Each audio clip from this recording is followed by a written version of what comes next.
Hello, a very warm welcome. Thank you very much indeed for joining us. Very nice to see you all. My name is David Roth from WPP, and I am joined by three experts who are leading the way in terms of the way in which retail environment is changing into what I think by the end of the session, hopefully you'll get a good appreciation of a very powerful and engaging channel for both brands and for consumers. So let me introduce you to Janet Levine, who is the Head of Innovation at Mindshare, which is a WPP global media agency. So Janet, a very warm welcome. Hans Fleischmann, who is VP of Product Management at Vericast. I know you've also got a new job title as of today. So yeah, what is it? I am General Manager of a new platform called nCountR, which is what we'll be talking about. Fantastic. Okay, brilliant. Congratulations for that. And Ethan Charlesky, who is the SVP of Marketing for Placer AI, which is a location analytics platform that provides insights into foot traffic and consumer behaviour. Excellent. Thank you very much indeed for joining. I have absolutely no idea what that clock is. So we've got about 35 minutes, and I hope, as I say, by the end of that you'll get a really good appreciation of a significant increased sales opportunity that retailers will have at huge margins, as well as giving it the ability to be able to communicate better with consumers, to give a better consumer experience. And if you can do all of that and generate a lot of revenue at the same time, then I suppose the 35 minutes that you're spending here will be a great investment. So let's really start off by talking just a little bit about what the store as a medium is, and I suppose why we think that overall there's going to be about $100 billion that is going to be spent additional money. So this isn't substitute money going from one pot to another within I suppose the brand, the retailer, and the communication industry. So what is the concept of the store as a medium? It's the physical store. Think about it more now as not just a place to sell products, but a platform. I know those of you who are in the session beforehand talking about platforms, but think about now the store as a platform as well, and a platform where you can communicate with consumers and influence their decisions. So maybe that type of thinking has been something that we as retailers, and I class myself, I'm an ex-retailer, and so I'm complicit in some of the problems of the past. It's nice to be part of the solutions of some in the future as well. So the store as a medium, I suppose, can deliver via intelligent, smart screens, fun, very personalised, experiential content, content that will help enhance the customer and the brand experience within the store, and also deliver incremental sales. And it can also leverage the advantage of sort of physical retail over online retail. And as we know, sort of things like discovery, things like conversion, things like cross-channel impact, it's much, much stronger in the physical store as well. And I think as we are fast understanding, as we come past that sort of post sort of COVID era, that customers who visit the physical stores are much more open to discovery. They're much more open to be converted to other products within the store, and also much more likely to generate additional online sales as well. So that is, I suppose, the overall helicopter view of what a store as the medium is all about, and we're going to touch on a number of areas. But I suppose the first question that you might have in your minds is, I suppose there have been many false starts to this type of experience within the stores before. People putting up screens, some of them interactive, some of them very static, some of them, frankly, you need to be a giraffe in order to actually see anything on the screen. And none of this has really succeeded. So why do we feel now that the store of the medium is having its day, and that we are going to be seeing considerable amounts of money generated through this medium? Let me start with you, Hans. Thank you. I think there's a couple of reasons why the factors that are leading towards the growth of this new area of opportunity for marketing and reaching consumers is being generated initially by the growth of retail media networks, which 5-6 years ago didn't exist, and are now a primary channel for delivering conversions and other things along those lines.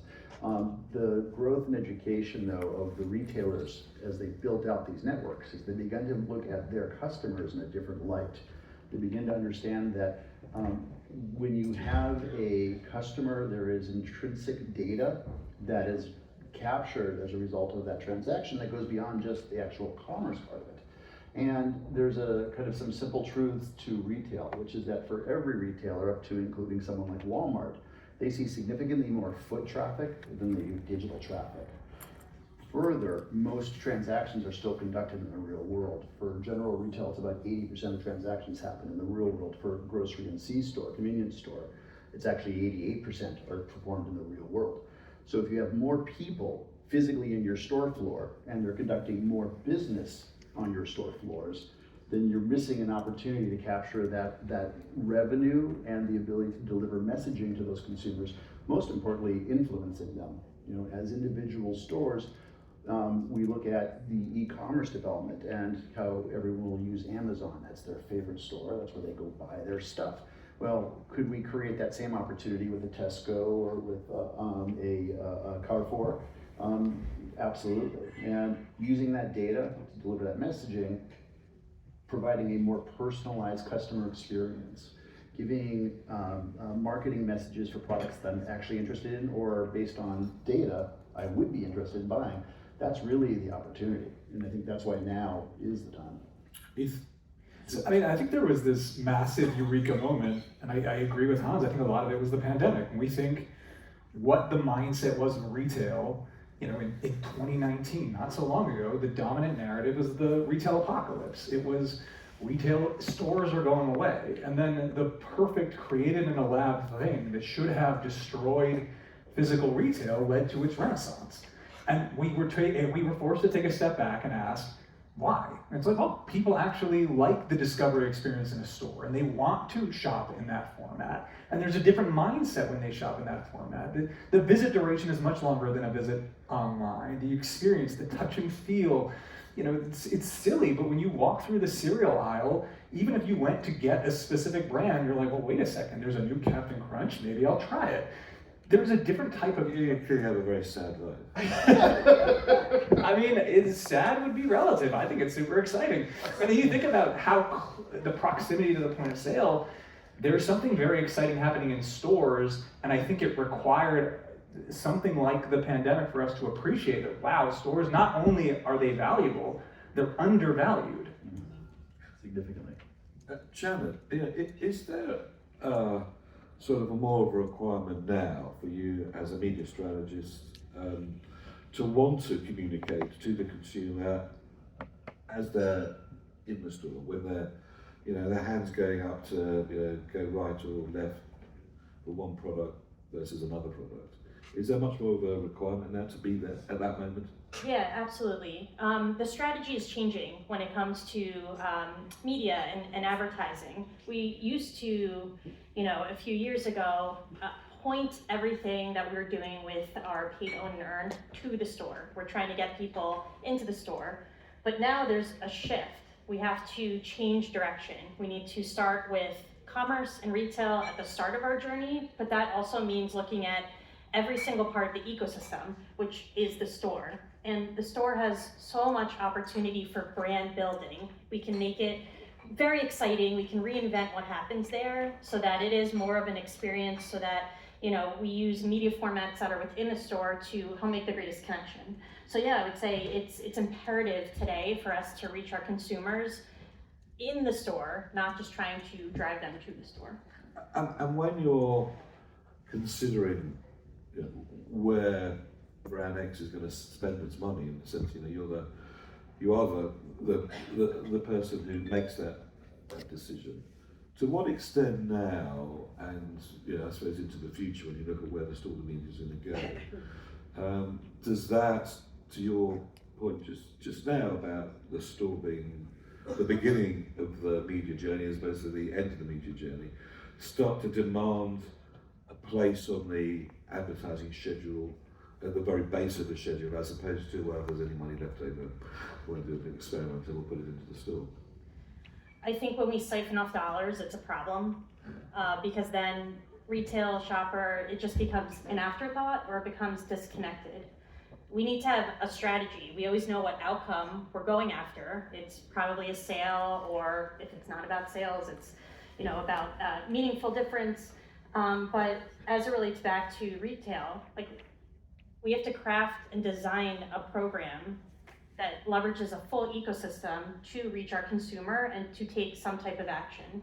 So when you start to think about holistically what that could mean, it also means that every stage of the funnel has the ability to bring in shoppability, but it also means that you can be supremely creative there. So what we're really trying to do is not look at anything different and siphon off money. It's really about integration, but being thoughtful at every stage of how it can be both buzzworthy and sell-worthy. I think to build off of what Janet's saying, it's that the challenge, in building off your original question, the challenge has been, how do we do that? And if you think about the phrase store as a medium, it's about thinking of a store in the same way that a media publisher does, in that they have consumers or viewers or users. So when you talk to someone from Meta or from Amazon and they talk about their consumer, it's a very different viewpoint than a retailer has of them. And it's about capturing them fully and being able to take advantage of that to deliver personalized messaging at scale. And that scale part is the hard part. There are a number of tactical implementations that have been done, and they're very point specific. How do you, as a global brand or even a national brand, how do you deliver that message at any kind of scale in the markets where you're sold? That's been the problem, and that's, you know, what we're resolving. Now, stores have always sort of had space, and they've always had inventory, and they've always had consumers coming into the store. Why are we suddenly sort of realizing that there's additional economic value that the store could be generating that they haven't done in the past? Yeah, I mean, I think it goes back to kind of how retail's evolved with the whole omni-channel trend. So we started off with the store as a given, and then omni-channel came, and that just meant, essentially, when we talked about it, digital additions to how we were selling. And we started getting, you know, no one ever went to a brand early on and said, oh my God, you have 70 million followers on Instagram, but how many dollars per follower are you generating? But we gave all this credit to these really interesting digital channels, but we never went back and said the same thing about the store. And this goes obviously from a media perspective, but even things like fulfillment. You know, think about the conversation we've had over the last 4 or 5 years of using the store as a distribution center, of what buy online, pick up in store means. So there's this fundamental reimagining of what the store is capable of, and that's why whether it's the store as a medium from an advertising perspective, the store as a platform from many of these others, the starting point is recognizing that the store is more significant and has the potential to be even more valuable to the long-term goals of a retailer and product companies. And I think that's very interesting, because I think we probably seduced ourselves into thinking that that sort of digital potential was endless, that it would continue forever, and clearly that's not the case. I mean, I think there is tremendous potential in digital channels. It's not to somehow say that there's not so many exciting things we can do with digital channels, but I think what we need to recognize is that all of these channels have unique advantages and disadvantages. And so what we want from a retail media perspective, online versus offline, those should be different. They should be different goals. It's not about how do I make a digital experience in the store, it's how do I maximize the in-store experience and how do I maximize the digital experience. I think what's the T behind Soulfly? I'm not sure who mentioned it, someone mentioned about time spent in store. right? That's actually that's an engagement factor that digital publishers use. How much time am I spending inside of your store? So I think as retailers continue to sort of capture this concept of looking at their consumers, not in an omni-channel in terms of how do I approach them. Once you've captured them, what are you doing? That's where the opportunity lies. Now, I think one of the things that in the past has held back store media in terms of being a media opportunity is the fact that it didn't have or hasn't had the metrics that we've now come to expect, and that Janet and her colleagues have used as currency to enable you to understand whether a buy as being something that has generated incremental value or not. So let's unpack a little bit about what's going on in the space to create, I suppose, a buying value type of metrics that stores can use in order to understand the value that they create, and that advertisers can use in order to understand the impact they're taking. So Ethan, let's take out of the store, what's going on there? So I mean, I think it's this combination of scale and granularity. So what we want is the ability to identify specific trends when we do like a small test. So I have a retail location, I am running this concept. What is the impact? Does it drive more loyalty? Does it drive ongoing visits? Does it increase my trade area so that there's more people coming? But then I also want the ability to scale that. So how do I take the concept that I ran, figure out where I want to deploy it, and then measure it over time? So I think the availability of a lot of metrics that simply weren't available in market a decade ago, that availability now allows a combination of that granular focus, but then the ability to turn that granular focus into a scaled up strategy. I think another way to think about this is data is the lifeblood also of advertising and the ability to deliver these messages. And I believe that retailers are sitting on trapped value in the form of their consumers, as I've been speaking. That ability to crack that open and be able to bring that forward for an advertiser is a way to actually create per record 5 cents, 10 cents, whatever it might be, so that you as a retailer, as a company, maybe even as a publicly traded company, now can put that as part of your valuation. It could actually generate revenue directly, and more importantly, it can then be used for things like your own merchandising and planogramming, because you're able to now think of each aisle of your store, each linear foot in a different fashion. It's not the number of products that were sold on that specific shelf and whatever margin there might be. You now have a second data stream, literally data, that generates revenue. There's also potentially the advertising revenue. So all of a sudden now each linear foot has a blended margin that allows you to rethink how you lay out your store, and that's effectively what's going to be at your fingertips here.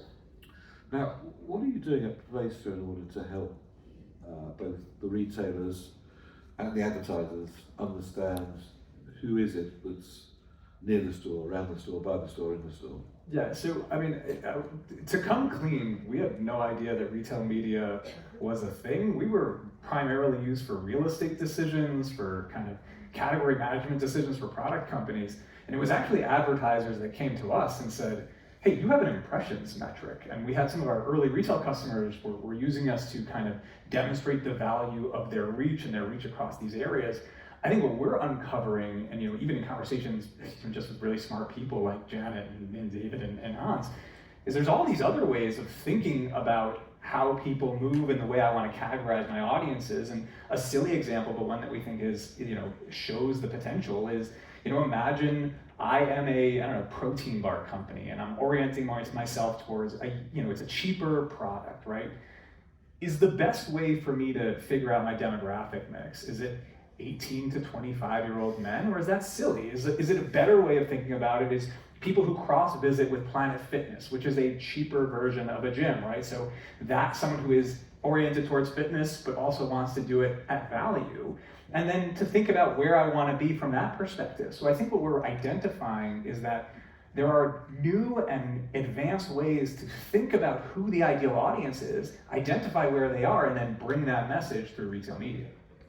I think that contextuality continues on into the store as well. If they're buying a protein bar, an energy bar, perhaps the best place to place media would be in the sports drinks section.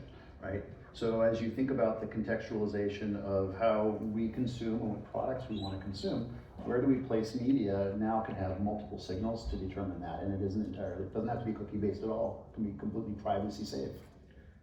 And I think that's also one of the key elements of why now, in a sense, because a lot of the ways of doing this doesn't require computer vision technology, and it doesn't require cookies and one other of those. We all know, I mean, the death of the cookie is long been heralded, but it is sort of happening now, isn't it, Janet? They're definitely going. You heard it from Janet. So to be able to create a new currency, which is data compliant, which I suppose is helpful to the consumer and not spooky to the consumer, is another reason why now is the time. Do you think we are entering the era also where we're creating another key metric, in a sense, for each store? Very much like, I suppose, we know what the store's market share is, and we know what, through, I don't know, GfK or whatever, and we know what, the Nielsen ratings are for spots that are bought on TV or the Google Analytics data for stuff that's done on the net. Are we going to find that there is going to be a new, really important metric that's going to be created that will become the currency of trading for the store as a medium? Yeah, I mean, 100%. I just hope it's us. But I mean, to be quite frank, there's just this.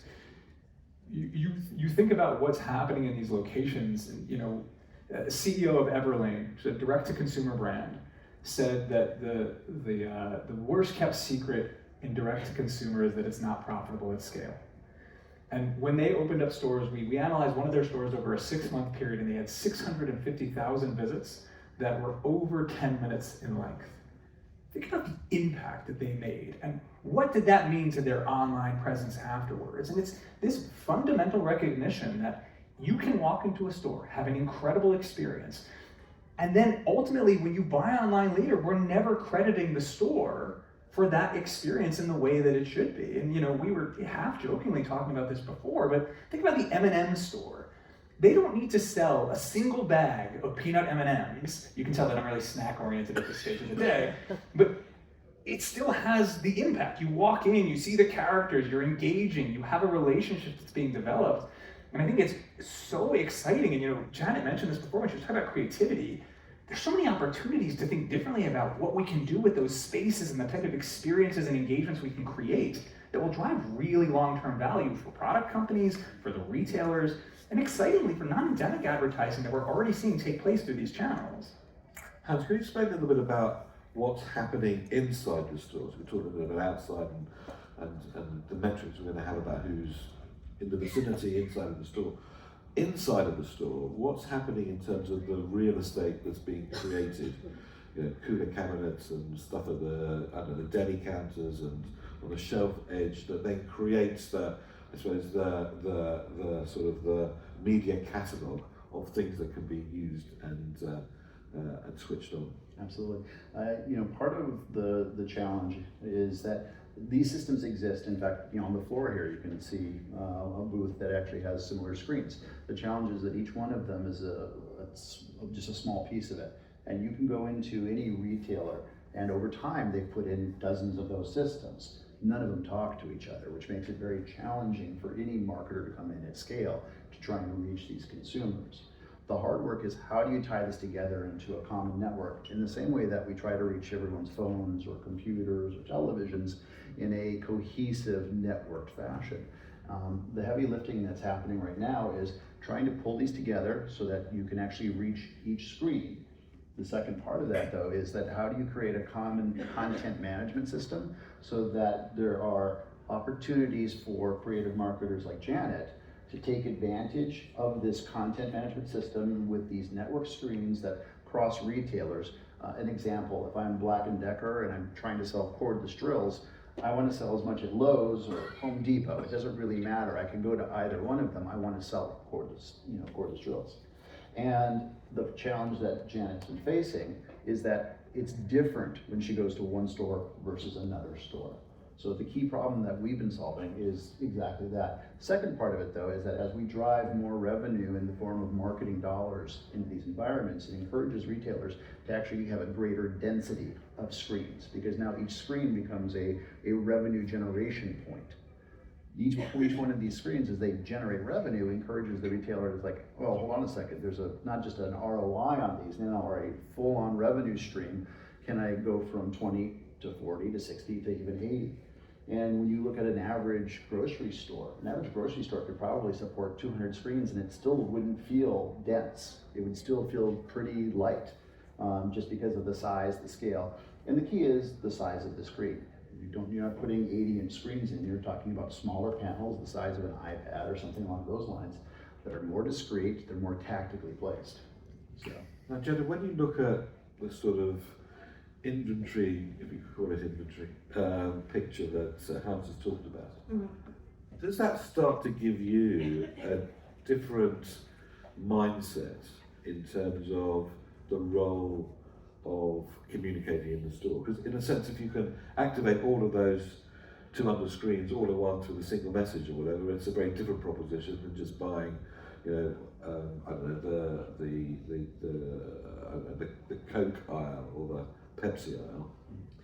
Yeah, definitely. And there's a few ways in. One, just like you're talking about, there's scale. If we wanted to say this is like the homepage takeover of in-store or the top view of in-store, a lot of marketers are going to say, yes, I do want that scale, I want that presence. I think the next question after that is, what is the role? What value are we playing as a brand using that type of inventory? So if it can be more contextual, of course, the better. But even, we were just talking about this before the panel, my favorite way in is, how creative can you be on the screens? In the US, there was a retailer that I actually worked at, Kmart, and Kmart had the blue light special. So anytime the blue lights are coming on, there's someone on the mic saying, here's a great deal. What's the modern version of that? Perhaps using a screen could be a great way to start to drive some excitement and demand for people actually in the store. So yeah, I think it's definitely a great opportunity. It's how best can we use it and what role can we play with our brands. And getting various different metrics from each of the screens and, you know, ultimately to the ecosystem, so you can understand the attribution of investment to products on the till. Does that then start to give you a whole additional suite of metrics in which to evaluate the choices that you have as to where the media is deployed? Yeah, absolutely. I mentioned it earlier, but even on the creative ideas within media, it is all about the outcome. So if we can be more precise and have more data, that's a great thing. I think also you have to think about what these businesses are being held accountable for. So if it is saying, hey, we want to strengthen even sometimes a retailer relationship, right? Sometimes we get briefs and there's one retailer, we want to do something very different there and help drive results. This is a great way to help us achieve that goal. And specifically, you know, more trap value. What is in that till? And you know, the data does get licensed. There are companies that license that data from retailers all over the globe. The key though is that it becomes extracted and it becomes delayed. It's a very delayed signal. And in advertising worlds, you know, we deal with stuff day by day and we pace our advertising accordingly. But if the signal on how we're performing in the real world is delayed by 2 or 3 months, obviously it's much smarter to put your money into digital advertising, because I can have the results from my, you know, people going to my cart in seconds. So part of the challenge is bringing that capability, that data point forward in close to real time, so that marketers can make smarter decisions about how to place their dollars. As each one of these little data points and technologies continue to improve, it allows us to accelerate, and it creates a much bigger opportunity than I think that people realize. I mean, it sounds sort of quite counterintuitive in a sense that retailers had much more data and information about what was going on their online than they ever did in the physical stores. And now it seems like the time has come to address that balance from what we are describing here. I think there's also there are things that we've grown accustomed to. So there are data sources that we use regularly to think about how we plan our media or where our dollars should go that have very small panel sizes, and therefore their representativeness should be called into question. There are digital sources. For me, I was an online marketer. I was a marketer in the tech world. When I found out that Google Analytics was based on panel data, I was like, oh my gosh, why are we then dumping on all these other channels that are based on panel data? So I think that coming to terms with the fact that so many of the things that we've been using now lack in degrees of scale. And in fact, a lot of the data sources that we're talking about in the physical store actually have tremendous scale. I think it's really exciting, and it opens up. I mean, for me, so much of it comes to what Janet was saying. We know that if we could create an incredibly creative, exciting, tailored experience, we could get people excited to engage with, buy our product, and connect with our brand. I think the ability to scale creativity is what we're essentially attempting to do, and I think there's an opportunity to do that in the offline realm that actually isn't as possible online, just because of the nature of how we shop, engage digitally versus how we shop and engage in stores. And again, the opportunity is so much bigger, right? Retail media is a $100 billion business in the US by 2027, 150 globally, right? So if we know, as I said earlier, there are a lot more people physically in stores and they're spending a lot more money there, the opportunity has got to be massively significant compared to what we're even seeing today. So we keep talking about this massive pot of gold at the end of the rainbow. So where is the money flow? Who's getting it? Who is going to get it? Who stands to win? I think the retailers stand to win because they're sitting, I think, on a high margin revenue channel.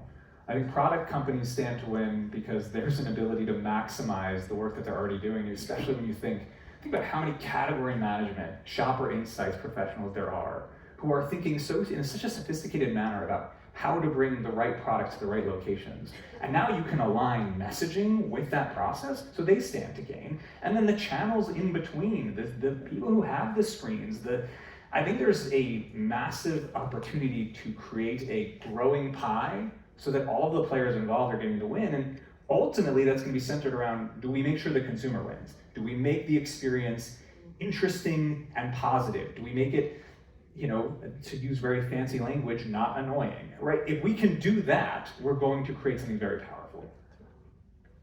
Couldn't say it any better. Now, we talked a little bit earlier about money being transferred from one pot to another, which doesn't help the retailer at all. So I suppose the key question is the incrementality of this.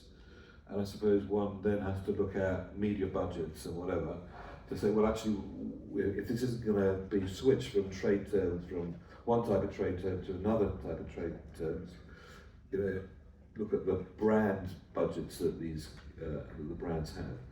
So what will it take, Janet, for the money to be coming out of the brand budget, or indeed maybe it's the search budget, maybe the search starts to diminish and that money goes into the store? Yeah, I mean, I touched upon this earlier. For me, we get briefed. There's some objective that we need to be doing. If we stop siloing things and start to think holistically, like if we bring commerce goals into the very onset of planning when we are briefed and design something to help achieve, then the dollars should fall where they're the most impactful. It's where the dollars can work in harmony. We are living in a world where a lot of money is going into social now. Like beyond all digital channels, it's social. But I would also say, how do you start to bring that into the world of retail? Right? When we start to talk about influencers, we had a great conversation about this earlier of, what does influence and influencers look like at the store? You could start to build programs that actually bring all parts of the budget together, but serve one thing versus being very disconnected. I think a good example of that is that you have an influencer related, maybe doing something cooking.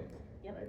They're literally showing how to prepare a meal, and then alongside it is the recipe, and that recipe then says, coriander, aisle 7, right? Paprika, aisle 12. Actually, might be the same aisle, but you get the point. It's that, the way that we think about the content that has to be generated to capture that audience.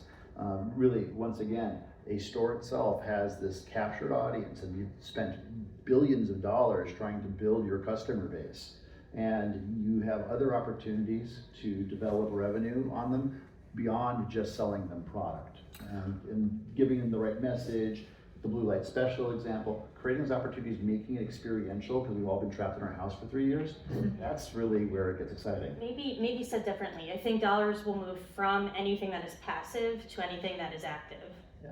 And so instead of just putting out a lot of money against maybe banners where it's less contextual, if we can actually turn the corner and say, okay, how do we get active engagement? How do we amplify experience? How do we get more, the time point earlier was a great one. You know, how do we get people more locked in and giving them more of what they love and using the store as a place for that? I think that's how we win. Well, finally, we've talked a lot about the opportunity of participating in stores and medium. In the last minute, we have maybe a quick observation from all of you. Is there a downside of not participating in it? I mean, you could just say, well, actually, all very interesting, but it's rather complicated, lots of technology in the store. We've got loads of tech projects going on. It's just one additional thing that we can take off our to-do list. Hans? Yeah, I think actually Janet just touched on one of them, which is that right now we obviously have generational gaps, and those generational gaps are creating different ways of reaching people and building their consumer base. And you know, if I look at Gen Z or Gen Z and Alpha, I'm going to wonder, how can I make this more like the experience I might get from a digital device, as opposed to the grocery store that our grandparents shopped at? Because every grocery store I looked at is very similar to that idea, which is that it's the aisles and that's the same format. How do I start personalizing the experience? How do I start bringing, you know, not just curated messages, but things that are actually meaningful and relevant to me? How do I make it a bit more exclusive? How do I build that into my store base? I think is really the opportunity. I mean, I look at it as like a first mover advantage. If you think about when SEO was the new thing, there are massive companies. I mean, HubSpot worth what, 30+ billion right now for this potential deal. They made their hay off search engine optimization. That is going, you can't do that same model today because it's saturated. So I think that the key is not, you're missing out on a golden opportunity to move at the early stage of the wave and maximize the impact that you'll get from that dollar spend. Finally, Janet. Very simply, today everything is media, and anyone who is ignoring the store, any brand, will be in dire straits because you're not going to build a relationship with the retailer, you're not going to build a relationship with the consumer, and honestly, I agree on first mover. If you're not going to do it, your competitor will. And what we don't want to do is look at a case study and be like, wow, I have some real envy about this incredible retail experience in a store, when it could have been us if we just bring it to the beginning and really lean in to the footprint and all the opportunities that go with it in store. Well, Hans, Janet, Ethan, thank you very much indeed. When you go into the stores, after this, take a look around. When you start to see many more digital pieces of inventory in the store, remember the store is a medium. Thanks very much indeed. Thank you. Thank you.